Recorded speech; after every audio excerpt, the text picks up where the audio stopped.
Tinokukwazisai mhuri yeZimbabwe. Kusangana kwatiri kuita nhasi rimwe zuva.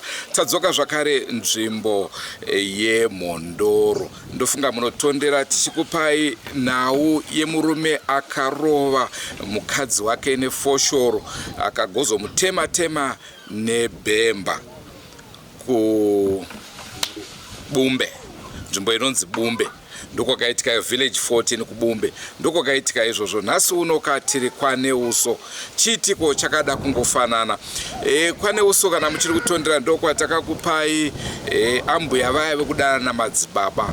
Takakupai zvakare nhau yeweshopu mukomana anga vane mhuri yanga isaite zvakanaka. Ndofunga munovatondera vese ivavo. Ndokwatiri nhau yatafambira kuno zvakare ndeye mwanakomana akauraya baba vake. Regai titaure neveukama tinzwe kuti akavauraya sei nechikonzero chinoti. Rangu zita ndinonzi Andrew Neshamba. Senguva dzese mhuri yeZimbabwe tinokurudzirai kusubscribe kuDrumas Media. Drumas Media, taking you to another level.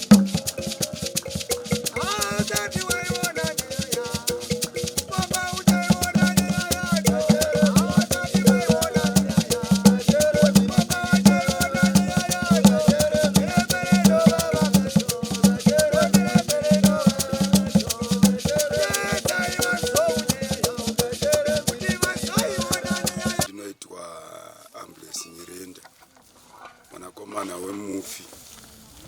Ndakaona foni yakapinda na 12 sepakati peusiku dzichibva nekumarondera, ndichifonerwa nehanzvadzi yangu ichitonditi uri pamba. Ndikati ndiri pamba ndivete. Ndafonerwa kunzi kumusha kuMhondoro kwaNeuso hakuna kumira musha. Baba vari kunzi vapondo, pane vanhu vavaponda. Saka nokudaro ndikati zvazvo zvauri usiku handichakwanisi kufamba usiku nenyaya yemaissues ekupondwa kwevanhu. Ndokubva ndamirira kwachena kwakuchisumuka kubva kwandinogara kwaBhandawe Mhondoro Ngezi kumaplots kuLeni farm paplot number 13. Ndokusumuka kubva kuplot kwakuuya kuno kumusha. Ndasvika kumusha ndokuwana vanhu vari vakagara kwanga kune mutumbi wakanga uri kunze kwemusha. Saka zvawakanga uri kunze kwemusha ndokwandakasvikira ndine mumwe wangu ndina Munyambiri. Kwakusvikira ikoko takasvika pane mapurisa anga abva kwaMubaira ari panzvimbo vabereki vakaungana vemumusha. Ndokusvika ndokuwana mutumbi pawanga wakaradzikwa wakafugidzwa nejira. Sekufonerwa kwazvaiitwa nemunin'ina wangu anova Nyakupara mhosva iyi, akanditsanangurira achitiva izvi zvakaitika nevavakidzani. Ndomubvunza kuti chinditsanangurira kuti zvakafamba sei. Kwakunditi mukoma, ndakabva kwaNeuso kumashops. Ndine vakomana vandarangana navo vana tsano vangu kuti tinomora nyuchi dzinova dziri kumunda kwedu kuSasuko, kumikoko yeru kuSasuko. Saka ndokusvika kuya ndokupesana nevakomana vaya vanga vasati vasvika. Ndokuwana kune vaviri vanga varipo vana tsano vake, vanhu vanga vasina kuenda kumashops. Ndokusvika vanenge vakatadza kutaudzana here. Ndokubva ikoko achiti ndarohwa nechi, ndokurohwa nevakomana vaya. Ndarohwa nevakomana vaya kwakuzobva ikoko kwakuuya kumba. Kwakusvika pamba sekutsanangura kwaaiita. Kwakusvikoti ndakasvikomutsa Mudhara ndichivati tizai panopadi pashata panapa, tirikuuya kuzodi, tirikuuya kuzopondwa. Pane vanhu vari kuuya kuzotiponda. Ndokutsanangura kwaakaita anoti iye akatiza nerumwe rutivi. Mudhara akatiza nerumwe rutivi. saka nokudaro iye kwakuzonoenda kwaakaenda kune vamwe vavakidzani sekutsanangura kwaakaita kwakuzouya navo vavakidzani vaya kwakuzonoti vataridza mumba mainge munovata mundara kwakuwana mundara mumba muyamwe hamuna kwakuzoti ngatibudei titeedze vaenda vakadai pavakaenda vakadai ndo pavakanosvika mutumbi uri kwawanga uri chinova chinhambwe chinoita almost kuma 200 to 300 meters kubva pamusha kunosvika pakanga paine mutumbi sekutsanangura kwaakaita. Nokudaro takamirira mapurisa anga akamirira polisi yeChegutu. Polisi yeChegutu kwakuzouya kwakuchiona panzvimbo kwakuchizoenda kunotora vapomedzerwi vaviri ndokuya vakasungwa nemapurisa mapurisa kwakusumudza mutumbi wavo kwakuisa mumota. Motikari ndokubuda mutumbi waiswa mumota. Motikari kwakuya kwakunomira kugeti. Mapurisa ndokubva ati semunin'ina wangu zvaitanga akuvara ruoko nekutyorwa gumbo semufonero wanga akatiita, asi isu hatina kuona chiitiko chekuti akanga akatyorwa gumbo. Saka mapurisa kwakuzomutora kubva ikoko kwakusvika pamusha kwakuchizoti aiwa uyu munhu uyu muchimuregerai kuti afambe ega. Kwakuchimuti iwe mukomana unofanira kufamba zvakanaka tione. Kwakuchizotanga kuchifamba kwakuchizopinda muyadhi kwakuchizomubvunza achinyatsotitsanangurira kuti iwo ndiwo wakanga una baba panapa. Ndakazokadzika ndatozoona tozoiswawo maleg irons vasungwa vatatu ndokuchibuda ndokuchiinda kwaMubaira nemapurisa. Saka mapurisa aya vaenda kwaMubaira. Saka takasara nekukadzika kuti ko bamunini zvavanga vachitifonera vachiti ivo ndo vakuvara ndara ashaika. Saka ivo vazoiswa njema sei, chii chatora nzvimbo. Kwakuchizoenda kwakuchitozonzwawo nemakuwa kuti ndiye akaita izvi. Ngati hasinei hatingateerere izvozvo.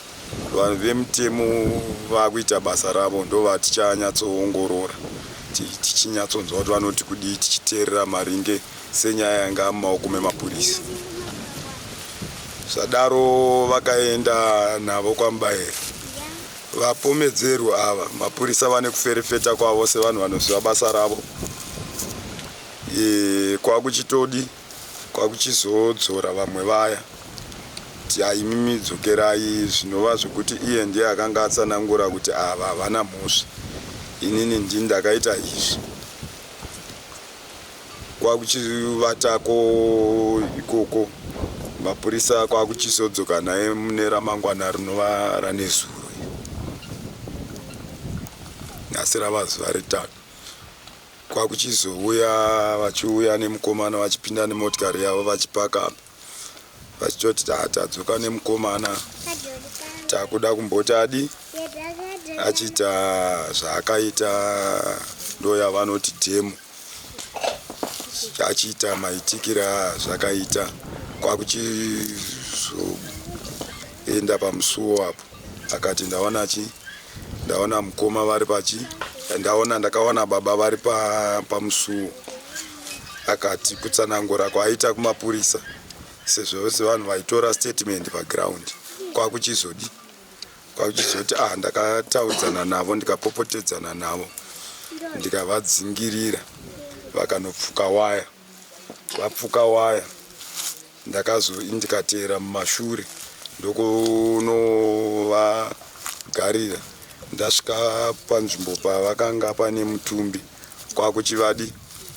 kwakuchivasaidzira. Ndasvika pavari ndokudonha ndokuva nefesi ndokuchiti ndine kutsanangura kwaaita aiti ndine stick yandakatora, saka zera rayo aingoti inongova muzera wakadaiwo, saka anoti ndakavarova apa ndokuwana vaakudi vaakubhridha, vaakubuda ropa nemumhuno nemukana, ndokuchisiya mutumbi uripo, kwakuchienda neraini achideedzera. Baba vangu vapondwa, kwakuchinosvika kumisha yaakasvika, kwakuchizonodzoka nevanhu vaya, ndio vanhu vaya ndokuzivisa sabhuku, kwakuchibva kuya usiku ihwoyo, kwakuchiinda paakabva akanovaratidza panga pane mutumbi, kuti mutumbi uyu. Nokudaro ndokubva ipapo akasiya vemutumbi veraini vakanga vari sabhuku nevamwe vaviri vakanga varipo vaine mutumbi kwawanga uri. Iye ndokudzoka kwakuchivata mumba somunhu anga achitaura kuti ane marwadzo ari kumugwadza. Ndokudaro zvakazovereka nazvo zobuda paakazoya padhemo achititsanangurira isu semadzikoma ake kuti pandakataudzana nababa ndakatadza kuwirirana navo, saka ndakavaponda. Nokuda kwechikonzero akangotiti mweya wanga wandipfeka wekumba kwandandabva ikoko, ndo patakangoti mapurisa rega aite mutemo wavo.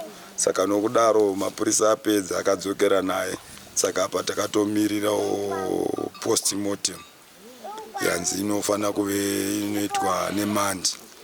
Mapurisa achititsanangurira akati postmortem inoitwa midweek, saka takangotarisirawo nemandi vakapedzawo postmortem.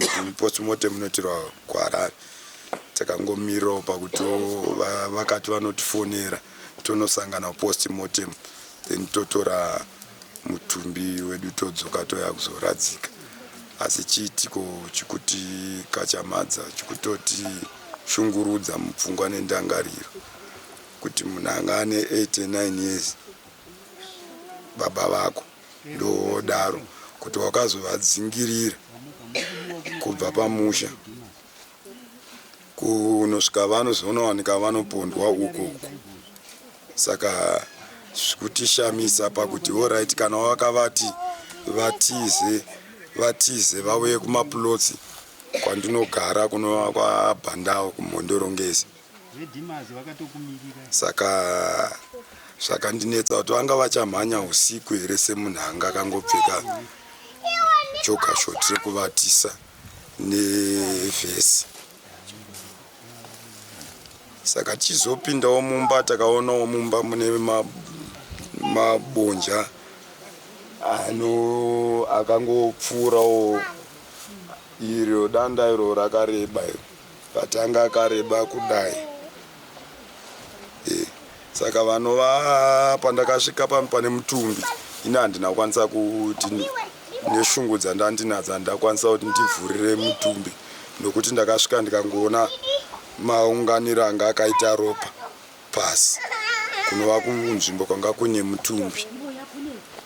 Zvinova chiratidzo chandaimubvunza kuti saka mutumbi uyu pavakamhanya iwo wakazonovarovera uku, zvinova zvikuti kachamadza zvatinofunga kuti anogona kuva akasvika akavadzipira mumba akavarova nesimbi, pane simbi dziri apo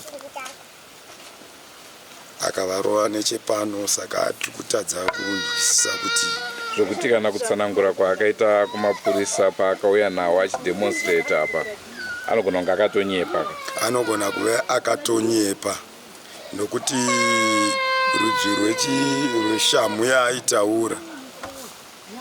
rweshamu yaaitaura kuti ndinova ndakavarovesa, akatingoti pamuenzaniso inongova shamhu yakadai yandakavarovesa. Saka zvichiri kutotinetsa kuti shamhu yakadai chero mwana wechikoro chaiye ukamurova neshamhu yakadai kuti angafe. But tinoona ameno tichaziva postmortem ndo ichatitaridza sezvo shamhu yakadaiwo kana ichikwanisa kuburitsa ropa nemunhu. Chishamiso chichiita kuti kutokadzika zvekuti chero pari zvino tiri kutotadza kutoziva kuti todii. Totoona kuti kana uri mweya wanga wakamupfeka chiitiko chakadaro ufanire kupererwa kusvika pakupfuudza mubereki wako. Anova iye ndiye watakatotarisira kuti pane zvinonetsa unotifonera iwe wotiudza zviri kunetsa. Vari kumativi mana vomhanya vobatana pamanhare, kunoku kwaitika zvakati, uri padhuze mhanya senini ndini ndiri padhuze pekuti nzendo yangu inofambika netsoka. Ndinoenda ndokwanisa kutoenda kutouya kunoku ndotoswera ndiri kuno ndotodzokera. Chinova chiitiko kuti nanhasi chiri kutotishamisa kuti murume mukuru anotiza asina bhutsu, shangu mumakumbo, anongori nejoga shoti rekuvatisa nevhesi chete. Chinova chiitiko ichi achitsanangura anoti chakaitika kuma 9-10 dzinova time dzatinoti dzekumanheru. Chinova chiitiko chatinoziva kuti mukuru uyu nekugara kwatakaita naye tinomuziva kuti aisaiti yanga yava kure pakuona. Saka kuti achifamba manheru anga asachakwanisi. Kana kuti tofamba naye manheru anofanira kunge aine mumwe munhu mukuru, ende anofamba manheru anongofamba panapa neapo paanenge achiziva kuti ndiri kubva apa ndichiinda apa. Ndo maitikira zvakaita. Asi tichitarisa nhau dzakadai so dziri kuitika kwakasiyana siyana, hapana kumbenge pakaita here mashoko enyu imimi vana dzimweni nguva muchinanga baba kana uroyi chaiwo, zvokuti mumwe mwana anogona kunge akarwadziwa kuti arigedza ndiwauraya? Zvinova zvinhu izvozvo zvine pakuti iye aneka kutendeka kwaakaita baba achiti imimi ndimi muri kunditadza kuti ndigare nemudzimai wangu agare panapa, anongogara achirwara achidii. Zvinova zvakatinetsa kuti kana vachikutadza kuti ugare iwo nemudzimai wako unofanira kungosuduka pamusha pani pavo wokwanisa kuenda zvako woendawo kwaunodi, kwaunokwanisa kunoti ugare urarame nemhuri yako. Ini ndoitwa Wislam Nyirenda, ndogara kuChinoi papurazi inonzi Long Meat Farm. Ndakafonera nehanzvadzi yangu ari kumarondera 2 o'clock AM dzeusiku, nditi wanzwa here zvaitika kumusha kunzi baba vapondwa. Ndikati pari zvino ini foni yangu yange yakadzima, handina chandakaita sei chandakanzwa. Chirega ndikonfirme mangwana makuseni ndatsvaga airtime kumusha ikoko. At the moment mangwana makuseni na 6:10 ndo pandakatsvaga airtime pandogara padhuze nepamashops. Ndo pandabata foni, ndo pandafona kuno kumusha. Ndakafona pane iye mukomana wokuponda baba uyu. Ndichifona ndichitaura naye akanditi ndo zvaitika kuno, kana nini ndaita sei ndatorohwa ndachoka collarbone neruoko negumbo. Imimi zvototaura kwamuita pafoni muri kutononoka kuita sei kuuya. Ino pandatochopyosina ndo pandasumuka kubva kuChinoi ndo pandauya kunoka. Handina kuzokwanisa kuti ndisvike the very day. Ndakazodokerwa mabhazi ekuno kwanga apera, ndo pandarara pambaira papolice station. Ndichizofuma makuseni ndichikwira bhazi ndichiya kusvika pano pamusha. Ndasvikawo ndichigara almost in hour time. Ndopakabva pasvika mapurisa vanaye mukomana achidemonstrata maurayira maitira akaita pana baba, kusvika tanosvika paakanowapondera uko. Chizobvunza kuti ko zvanzi vadii mukomana kuti usvike pakudai.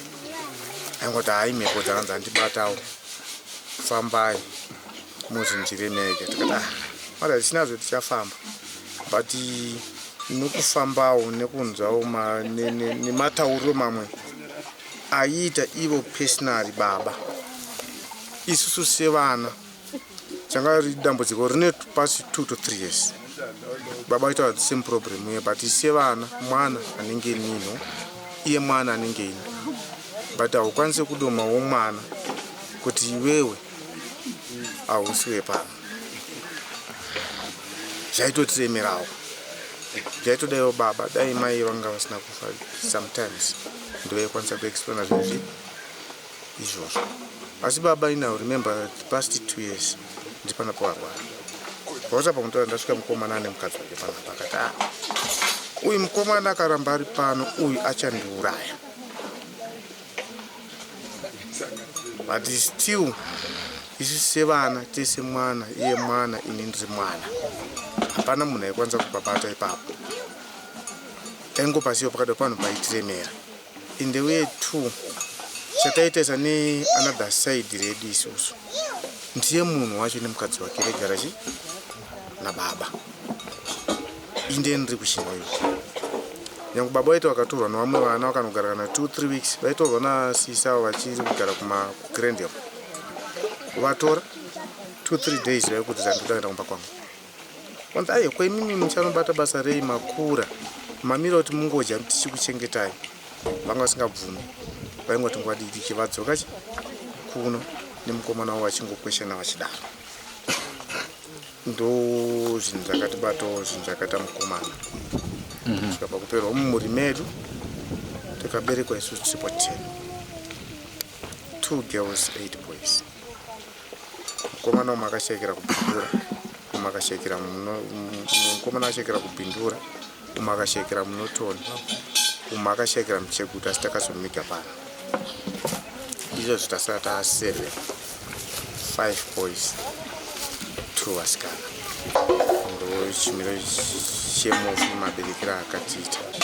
Isusu zvavakuda kutikoromorera zvakutokonzeresa futi mamwe makuva futi. Tinokwanisa kuenda kunorwisa. Isu vakatouya pano pamusha petati isu pamusha pedu pana basi toita sei?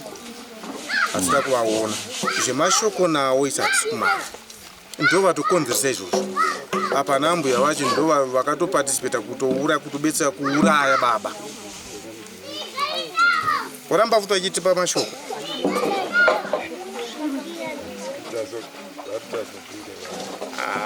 Ipapo takumbira zvedu dai vangwateke dai vambomira vari kumba kwavo. Pandisiri kunzwisisa aka panhau pataurwa namukoma vataura, handira kumbonzwa participation yemudzimai pakuuraya baba. Panapa the past 2-3 years pane nhoroondo yakakura panapa yekuti zvizhinji hatidi kutaura. Muroora yaisa weti mubhaketi umuonisa baba. Ndosati kuti zvizhinji hatidi kutaura zvedu zvinhu zvakatibata zvokuti iye akauya futi tinogona kuita rimwe rufu futi, ambuya yacho akauya futi tinogona kuita rimwe rufu. Saka zvizhinji hatisi kuzvida izvozvo. Musamati mashoko mazhinji hatisi kuda. Isu sega titedze process yepolisi ipere toiga baba wedu mune zvakaita sei zvakanaka. Semhuri togara dare redu remusha tonoti tingarifambise sei. Ndo mashoko ena andingakwanisa kutaura. Okay, but pananoda kunzwisisa ndepekuti musi wafa baba kana iye mukomana achitaura maurayiro akaita baba airatidza kuti mukadzi anga ari utoripo musi iwoyo. Mukadzi akatotanga atombisa pano akamisa kwambuya vake kunonzi kwabhanda uko. Ndoko akanomisa kuti azotanga kuita basa rake raakafunga kuita. Noti baba akatova muvha kubva panapa kunosvika kwavakanoakanda uko. Sometimes aida tonoakanda miri kana kuti kusangori kwadendera uko. Votonge vaponderwa ikoko kuti wanga achitema mapango like wanga achitema huni. Asi nekuda kwemufi ane murusi wake wakatoti zvikundikane zvese kuti anosvika kupi iko kakapera pamapeto kwemusha uyo uri papo apo. Kuchiitiko chakaitika. Ini ndino Gaston Mangachena, sabhuku webhuku rekwashamu muno mumondoro mudunhu ramambongezi. Ndiri pamusha pano panonzi paNyarenda. Nyarenda ndiye mufi akafa achipondwa nemwana wake. ini kuti ndizozviziva izvi kune mupurisa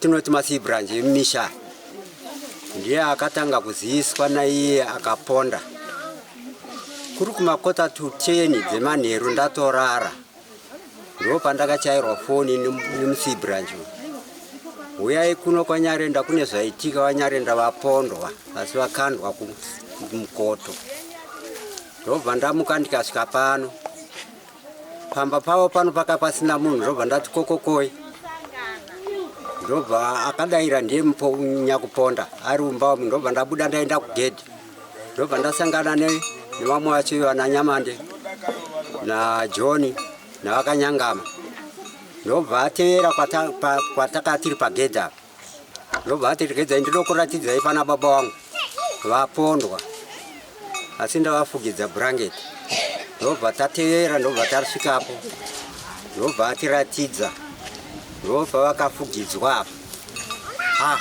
zvino vanhu vaya vaponda ini vanga vachida kundirowo zvino kuti ndigare panapa ndidi ndakutiza ndinorara kumhiri kwerodi kwambuya vari ikoko yewesi ndobva tati manje dzingagosiya munhu akadai soaroga takasvika vachiri kufema tikati manje zvapari kutonhora pasi apa afugidzwa hatisei moto nechipasaiti moto upoto uchingomudziro mbichana zvimwe zvingatibetsera apo takati abhizi kuti tibatane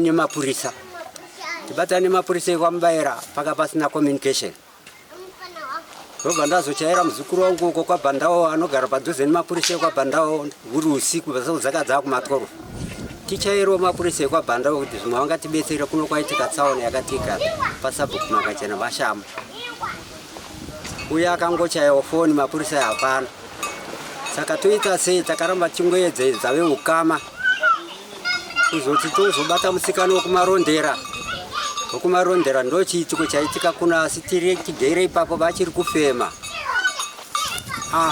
iwo saka tiri kuedza kuti tibate hanzvadzi yako kunhamba hatina nhamba dzake dziri kuramba dzemurume uyo wekumarondera ndobva azochaira foni ikoko ndobva dzabuda dzemukadzi ndopaakazoziva kuti baba wapondwa tikachitiwe chiuya nekwaBhandawe ukumbire mapurisa ekwaBhandawe kuno communication yekumapurisa ekwaMubaira hakuna kwakazongoti zviripo zvisinei vapera kudaro kuma4 o'clock mupurisa akanga ari pastation kuno kubheswa neusu ndobva tabatana naye ari kwaMubaira ikoko tikati pazosvika nyaya iyayi baba vatonhora saka woita sei ndobva akati achiregedzai ndiudzewo shefu wangu kwaMubaira ndobva audzewo shefu wekwaMubaira ndokuzotichaira shure mupurisa uyu akati aiwa tazvinzwa tiri kumbotsvaga mota pano pastation hapana mota saka sezvinei akabva atouya nemonta bike ndokusvikotanga hake kubatabatawo zvaibatabata semapurisa mushure mazvo yakazouya mota yekanzuro yakanga yatsvagawo nemapurisa ndobva vasvikawo ndokubvunzabvunzawo maonero atakaita nemasvikiro atakaitawo ipapo aiwa tisazorara tiri pano munhu azopera kuma4 o'clock asi tachida rubetserwa kumapurisa zvekudai vakanga vakurumidza kusvikawo achiri kufema zvimwe vangadai vakanobetsereka kuzvipatara chino ropa rakanga richingobuda mumukanwa nemumuno kana kuti rakazenga ragwamba here takazongonzwa kuma4 o'clock akangoti gwii ndobva tangoona kuti zvavharana kurava kuti munhu watoshayawo saka vakazosarawo svikawo mapurisa munhu akatenga apera hake kare vakazotorawo zvavanoitawo purisa kubvunzurura uyu mukomana akanga anyepa kuti vanove kwaZuzi vaponda vakazobvunzurura mabvunzuriro avanoita semapurisa akabva abvuma nyaya yake kuti ndini ndakaponda baba ndo maonero andakaita iwayo kuzosvikira baba vazotakurwa vaendeswa kumochari kuti vaendeswa kupostmortem nanhasi takangomirirawo postmortem painenge ichizoitwawo kana vachidzorwawo zodzorwawo vachizoradzikwawo zoradzikwa asi magariro avo baba vanga ari munhu munyoro hatina kumbotongana naye mumatare munhu anga akura anga asina zvimwe zveyo zvakawandisisa izvo chiti mweya wakangozosvika zvake kumhuri ndiwo mweya wakangoipa mweya wetsvina kuti vazonouraya baba vakauya vari vana vadiki vachirerwa nababa kurarama kwavo kwese vararamiswa nababa asi nhasi vazove nyoka vapindupirwa nevana kusvikira azoponda baba ngati ndo maonero andakaita iwayo rotenda hangu. Andofunga manzwa zvataurika. Dzimweni nguva kana rufu rwada, nguva inogona kukwaniswa nemunhu nguva chaiyo isati yakwana. Ndo zvakatora nzvimbo. Mondoro. Aiwa, ndimi mune zita rekuti Mondoro. Inzvimbo inofana kunge iri inoera. Chii chakutora nzvimbo muMondoro? Ndo chirongwa chatakati nacho mhuri yeZimbabwe. Andrew Neshamba ndiro zita rangu. Ngatsingarei mune zvimwe zvirongwa zvacharamba chikupai, asi musakanganwika kusubscribe kuDrumas Media. Drumas Media, taking you to another level. Goodbye, my friends. Goodbye, my friends. Wakamboonana, tichazoonana nerimwe zuva, hama dzangu. Goodbye, my friends. Goodbye, my friends. Wakamboonana, tichazoonana nerimwe zuva, hama dzangu. Ini ndokwenda kubasa kwangu. Iwe makiwe mkaranga.